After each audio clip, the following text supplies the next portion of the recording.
Nagbabalik ang PTV Balita Ngayon.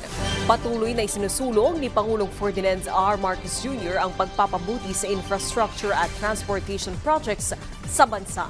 Ngayong araw sinaksihan ng Pangulo ang paglagda sa ilang mahalagang proyekto ng Department of Transportation sa ilalim ng Build Better More. Kabilang sa mga ito ang New Cebu International Container Port, Cebu Bus Rapid Transit Project, expansion ng Bohol Panglao International Airport at bagong paliparan sa Dumaguete at Siargao.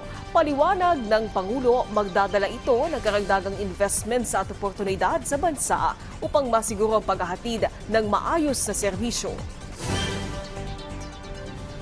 Just structures. They are representative of every Filipino's dream of more comfortable travel, better opportunities, and a clearer path towards their goals and dreams.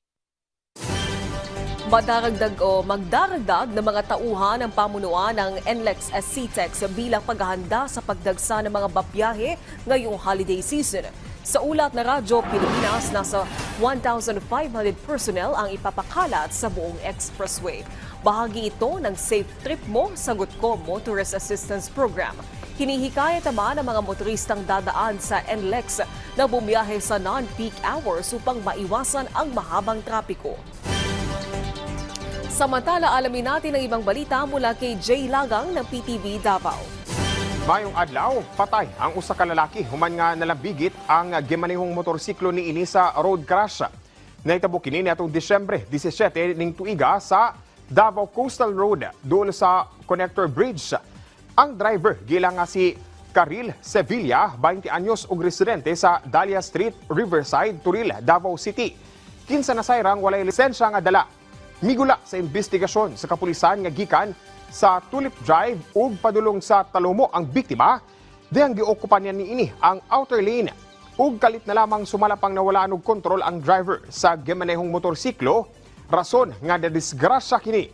Tungod sa nahiagumang serious physical injury sa managlahing bahin sa iyang kalawasan, gideklara kining dead on arrival sa miatiman nga doktor sa SPMC.